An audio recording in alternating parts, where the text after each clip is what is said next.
everyone, welcome back to my channel. I'm Abhisha Gulati and today I will teach you chapter number 1 of Geography class 12, Human Geography, Nature and Scope.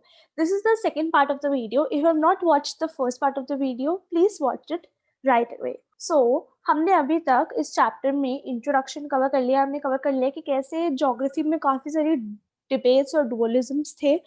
हमने cover कर लिया कि कैसे हम human anatomy के metaphors use करके human geography को explain करते थे। हमने नेचर ऑफ ह्यूमन ज्योग्राफी और डेफिनेशंस, 3 इंपॉर्टेंट डेफिनेशंस कवर कर ली और हमने ये भी कवर कर लिया कि why knowledge of technology is very important to understand nature and why knowledge of nature is important to develop technology. And from today, we will start with naturalization of humans and humanization of nature. So these are very two important and interesting topics. So in topics में ये बात करी गई है कि humans और nature का relationship दो टाइप्स का हो सकता है एंड इनका रिलेशनशिप काफी ज्यादा इवॉल्व हुआ है ओवर टाइम और ये दो टाइप्स में इवॉल्व हुआ है। एक तो नेचुरलाइजेशन ऑफ ह्यूमंस और ह्यूमनाइजेशन ऑफ नेचर। पहले क्या होता था कि we humans were afraid of the fury of nature. The nature was seen if this is the earth then this is the human. तो आप देख रहे हो अर्थ का साइज मैंने बड़ा ड्रॉ किया बिकॉज अर्थ की इंपॉर्टेंस और जो नेचर की इंपॉर्टेंस थी, इन्वायरमेंट की इंपॉर्टेंस थी, हम उसको बहुत ज्यादा कंसिडर करते थे earlier. Humans were greatly influenced by the natural environment. They adapted to the dictates of nature. Whatever nature did, humans accepted it and adapted it and modified their behavior and modified themselves according to the nature. For example, अगर बारिश हुई तो farmers ने अपने plants grow करे, अगर बारिश नहीं हुई तो उन्होंने नहीं ग्रो करे, उन्होंने इरिगेशन नहीं करी, कोई आर्टिफिशियल वे से वाटर प्रोवाइड नहीं करा। अगर रेन स्टॉर्म हो रही है तो इट इज अ साइन कि प्रोबेबली द गॉडेस और the nature is very angry from humans. या तो basically humans used to be afraid of nature और humans used to respect nature earlier. So the role of nature is greater. If you say the role of environment is greater than the role of human beings. This was environmental determinism, and this idea was proposed by Ratzel. And it was not actually proposed by Ratzel. मेरे को ऐसा कहना चाहिए कि it was propagated by Ratzel. जो हमने फ्राइडरिच रैटजेल की synthetic synthesis के बेसिस पे उसने जैसे ह्यूमन ज्योग्राफी को एक्सप्लेन किया, हमने वो पढ़ा था। तो रैटजेल ने काफी ज्यादा इलैबोरेट किया कि why environment should be dictating us all and humans should always listen to the environment.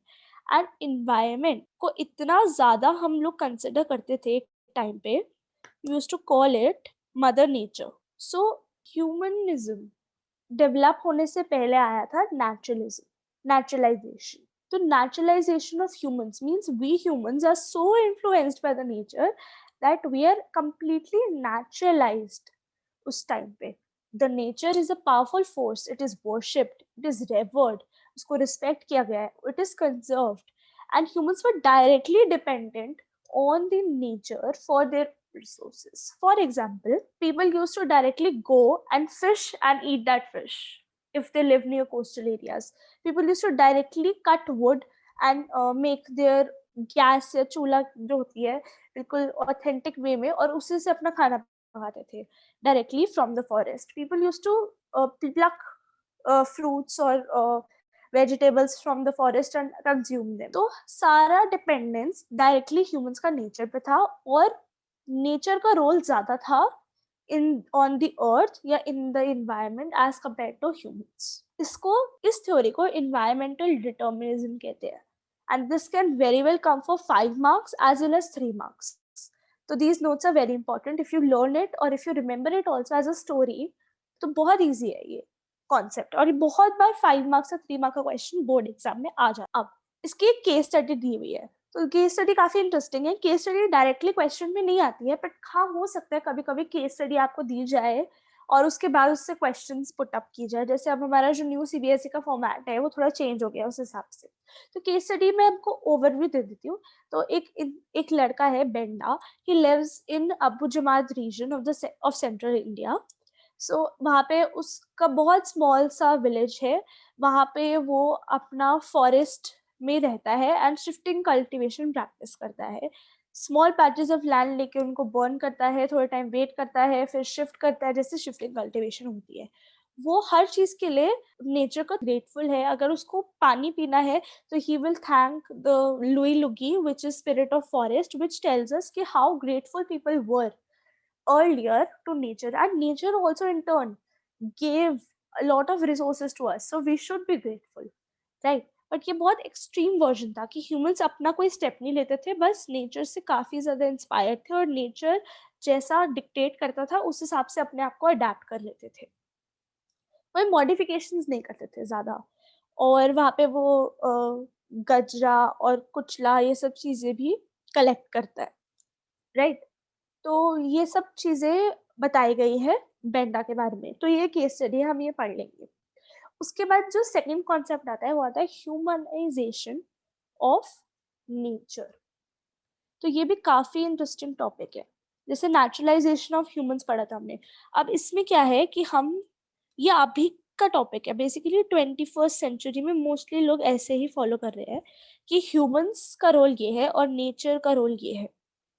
And it's bad to draw also, it's bad to talk about also कि नेचर का जो रोल है, ह्यूमंस का role बहुत ज्यादा है और nature का रोल बहुत कम है। लेकिन हुआ क्या कि धीरे धीरे ह्यूमंस ने टेक्नोलॉजी और बहुत सारे रिसोर्सेज और अपने एनवायरनमेंट को स्टडी किया, और धीरे धीरे टेक्नोलॉजी की वजह से ह्यूमंस स्टेट ऑफ नेसेसिटी से स्टेट ऑफ फ्रीडम में चले गए। अर्लियर हम जो भी चीजें करते थे वो हमारी नेसेसिटी के लिए करते थे, बट लेटर ऑन जो एक्टिविटीज है वो लेजर में भी कन्वर्ट हो गई, वो एक्टिविटीज फ्रीडम में कन्वर्ट हो गई। फॉर एग्जाम्पल, अर्लियर अगर एक विलेज में, एग्जाम्पल के लिए, एक विलेज में अगर एक वेल है जो ग्राउंड वाटर से वाटर एक्सट्रैक्ट करती है, या अर्लियर एक विलेज में वाटर रिसोर्स बस रेनफॉल है या कोई ग्राउंड वाटर रिसोर्स है तो चल जाता था, it is a necessity to have one well. But अब उसी विलेज में अगर हर घर में वेल है, या अगर एक सिटी के अंदर 10 वाटर रिसोर्सेस थे और अब हम उसी सिटी में 20 है या ऐसी चीजें हैं, तो वो एक तो स्टेट ऑफ नेसेसिटी से वो एक स्टेट ऑफ फ्रीडम में चला गया है। तो पॉसिबिलिज्म, ये आइडिया पॉसिबिलिज्म का प्रपोज किया था लूसियन फेब्रुअरी। ये एक Lucien, I write it for you, Febvre, ये बुक में नहीं लिखा but it's good to know. तो ये एक जोग्राफर थे, तो इन्होंने ये प्रपोज किया था, और Paul Vidal de la Blache, जिसका हमने न्यू कॉन्सेप्ट भी पढ़ा था, उन्होंने भी इसको काफी ज्यादा प्रोपोगेट किया, राइट? तो पॉसिबिलिज्म ये कहता है कि स्लोली जब ह्यूमंस ने नेचर को समझा एंड ह्यूमंस ने नेचर को अडेप्ट किया, तो ह्यूमंस ने अपनी बहुत सारी पॉसिबिलिटीज क्रिएट करी, ह्यूमंस ने बहुत सारी एक्टिविटीज स्टार्ट करी, अपने इम्प्रिंट्स छोड़ने लगे ह्यूमंस और नेचर विद द रिसोर्सेज जो नेचर ने दिए थे। इस सब चीज़ों को बिल्कुल भी हमें रोट लर्न नहीं करना, बिल्कुल नहीं रटना, हमें इनको बहुत अच्छे से अंडरस्टैंड करना है। ये बहुत ईजी है, अगर आप क्लास में भी इस वीडियो लेक्चर में भी समझ रहे हो तो बहुत इजीली आप अपने एग्जाम में इसको अपने वर्ड्स में लिख सकते हो। कुछ इंपॉर्टेंट टर्मिनोलॉजीज है, उन पे हमें जरूर ध्यान देना है। So nature provides opportunities and human beings make use of those opportunities, and slowly what happens is nature gets humanized and starts bearing the imprints of human endeavor. तो एक recap कर लेते हैं कि जो naturalization of humans है और humanization of nature, उसमें फर्क है। naturalization of humans में क्या है कि जो nature है that is active,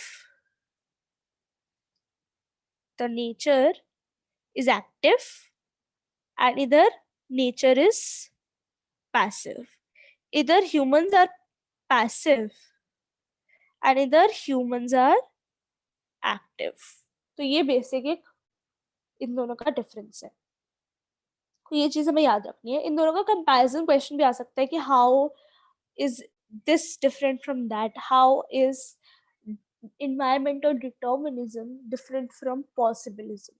और इन दोनों का इंडिविजुअल 5 मार्कर या 3 मार्कर क्वेश्चन भी बहुत इजीली आ जाता है बोर्ड एग्जाम्स में। हर एक मतलब हर एक साल का पेपर उठा लो, कहीं ना कहीं तो इनका क्वेश्चन होगा ही होगा किसी न किसी फॉर्म में। तो इसमें भी केस स्टडी दी हुई है, इसमें बहुत इंटरेस्टिंग केस स्टडी है। एक गर्ल या एक वुमेन की बात करी गई है जिनका नाम है कैरी। तो शी लिव्स इन ट्रोंडियम। ट्रोंडियम कहाँ है? नॉर्वे में है ट्रोंडियम, राइट? तो नॉर्वे में है ट्रोंडियम। तो ये बात करी गई है कि जो कैरी है वो सुबह अगर 8 AM में ऑफिस जाती है तो वहाँ पे डार्क होता है स्नो की वजह से, क्योंकि नॉर्वे इज इन यूरोप और वो काफी हाई लैटिट्यूड पे है, तो ठंड होती है उसमें, काफी ज्यादा ठंड होती है, तो इसलिए वो स्पेशल टायर्स यूज करती है विंटर्स में। एंड वो अपने ऑफिस के अंदर 23 डिग्री सेल्सियस पे उसका ऑफिस है, कंफर्टेबली हीटेड है। तो ये बता रहे टेक्नोलॉजी कितनी डेवलप्ड है। वो अपने ऑफिस में बैठकर ट्रॉपिकल फ्रूट्स का फ्लेवर टेस्ट कर सकती है। वाई? बिकॉज वो इम्पोर्ट हो रहे हैं। वाई? बिकॉज ऐसी टेक्नोलॉजी डेवलप्ड है कि वो इम्पोर्ट करा सकते हैं। टेम्परेचर को कंट्रोल कर सकते हैं उसके ऑफिस के अंदर। वो अपने फ्रेंड्स के साथ वीडियो कॉल कर सकती है जो फ्रेंड्स उसके न्यू दिल्ली में है। और तो और वो चाहे तो वो सुबह एक सिटी से दूसरी सिटी ट्रैवल कर सकती है और रात को वापस भी आ सकती है उसी सिटी अपना सीरियल देखने के लिए। लास्ट लाइन ये लिखी है कि दो carry is 58 years old, she is fitter and looks younger than many 30 years old. Why? Because of the lifestyle, maybe because she uses such products जो इतने टेक्नोलॉजिकली एडवांस्ड है।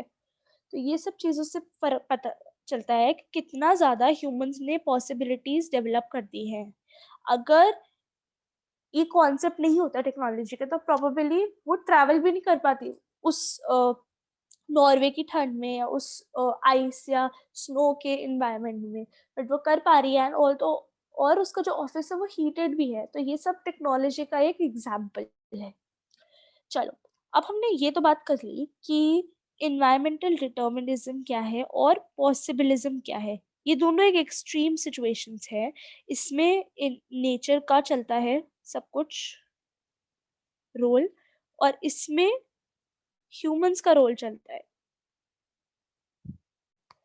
लेकिन ये दोनों ही एक्सट्रीम सिचुएशंस है। हम टोटली नेचर की बातें नहीं मान सकते। अगर नेचर ये कहे वो कहे, नेचर के डिक्टेट्स को कंप्लीटली फॉलो नहीं कर सकते, बिकॉज ह्यूमंस को भी अपने डेवलपमेंट पे ध्यान देना है, राइट? और हम कंप्लीटली अपने डेवलपमेंट पे भी ध्यान नहीं दे सकते, हमें नेचर का भी ध्यान रखना है, बिकॉज नेचर है तो हम है। एंड नेचर की डेवलपमेंट ही एक तरह से सस्टेनेबल डेवलपमेंट होगी।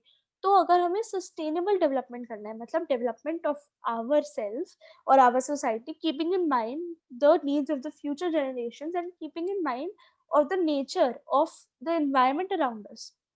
तो अगर हमें एक होलिस्टिक डेवलपमेंट करना है तो हम ये दोनों एक्सट्रीम सिचुएशंस नहीं अपना सकते।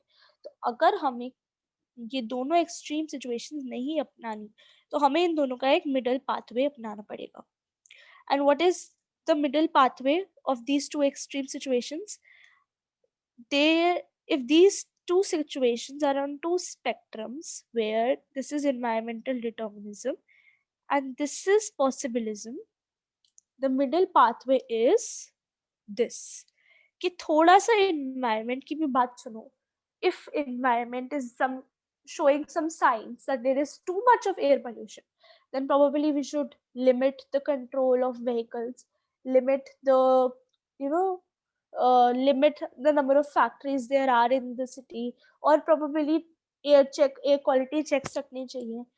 और अगर हम बहुत ज्यादा ह्यूमंस की बात मान रहे हैं या ह्यूमंस की कोई बात नहीं मान रहे, बिल्कुल नेचर के साथ चल रहे हैं, तो थोड़ा सा हम अपने भी फैक्ट्रीज या बिल्डिंग्स डेवलप कर सकते हैं। तो हमें नेचर के गुड पॉइंट्स और ह्यूमन के गुड पॉइंट्स से एक मिडल पाथवे लेना है, कि हमें ज्यादा नेचर के डिक्टेट्स पे भी नहीं चलना, बट हमें ज्यादा एक्सट्रीम सिचुएशन में कि सिर्फ अपने हिसाब से पॉसिबिलिटीज क्रिएट कर रहे हो, ignoring the fact that nature is getting hampered here, ये भी नहीं करना।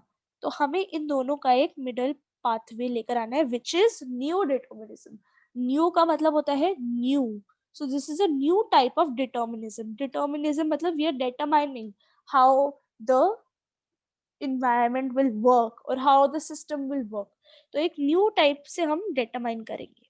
तो न्यू डिटर्मिनिज्म का कॉन्सेप्ट दिया है ग्रिफिथ टेलर ने। किसने दिया है? ग्रिफिथ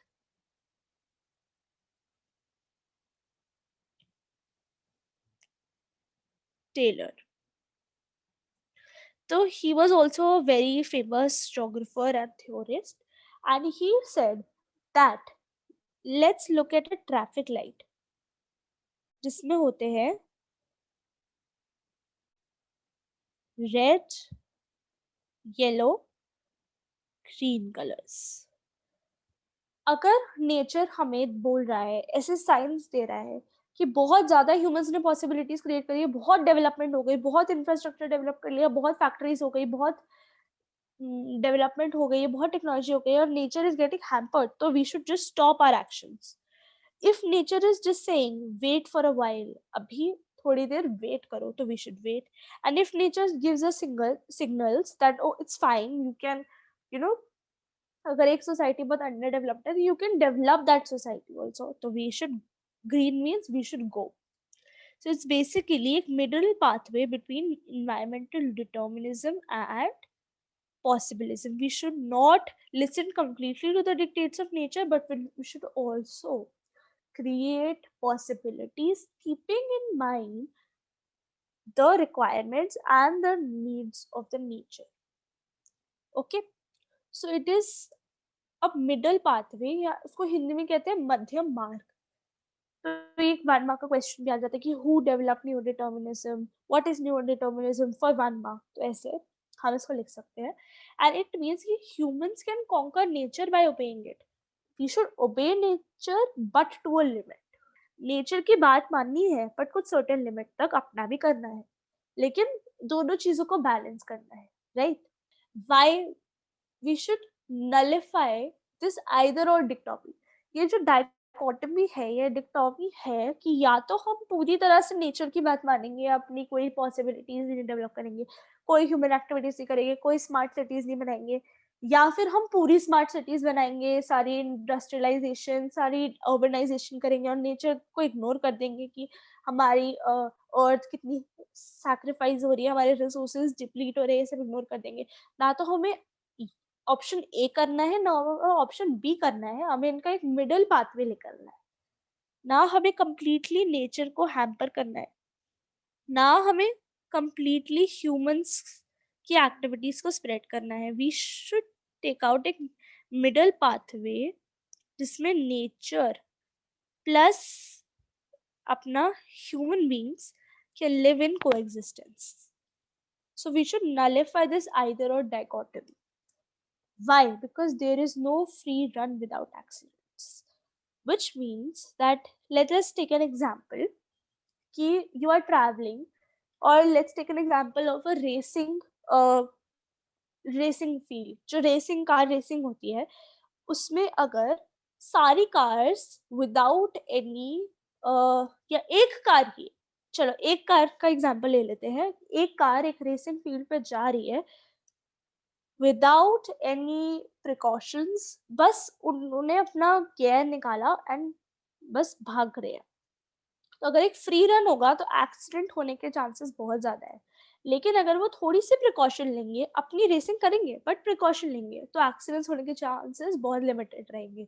वैसे ही एक सिमिलर वे में अगर हम लोग बस अपनी पॉसिबिलिटीज क्रिएट करते रहेंगे, डिफॉरेस्टेशन करेंगे, फॉरेस्ट कट करेंगे, रिसोर्सेज को डिप्लीट करेंगे, पेट्रोलियम को इतना वेस्ट करेंगे, पोल्यूशन इतना क्रिएट करेंगे, तो फिर क्या होगा, सोसाइटी में जो इन्वायरमेंट है हमारा डिप्लीट हो जाएगा। और ये एक तरह का एक्सीडेंट ही तो है, ग्लोबल वार्मिंग होगी, ग्लेशियर्स रिसीड करेंगे, लैंड डिग्रेडेशन होगी, ये सारे एक फॉर्म ऑफ एक्सीडेंट है। तो अगर हम पॉसिबिलिटीज क्रिएट करें बट कीपिंग इन माइंड कि नेचर हैम्पर नहीं होना चाहिए, तो हम एक्सीडेंट्स को अवॉइड कर सकते हैं। This is the concept of new determinism.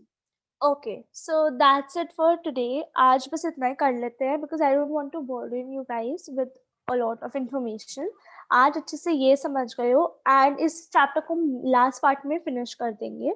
And last part में मैं आपको कुछ निमोनिक टेक्निक्स भी बताऊंगी, जो इस चैप्टर में 2-3 टेबल्स है, उनको रिमेम्बर करने में आपको बहुत ईजी रहेगा। एंड ऑल्सो अगर आप एनसीईआरटी को ज़्यादा फोकस ना भी करें और मेरे नोट्स से पढ़े तो भी आपका हो जाएगा, बिकॉज मैंने ऐसे इंक्लूसिव नोट्स बनाए हैं कि मैं इसमें सारी चीज़ें डिटेल्स कर रही हूँ। अगर आप नोट्स पढ़े और मेरी वीडियोस देखें तो आपका कोर्स बहुत इजीली हो जाएगा, दैट आई कैन गारंटी। और if you have any doubts you can be free to ask me in the comment section down below, और अगर कोई भी फीडबैक देना हो तो also you can ask me in the comment section.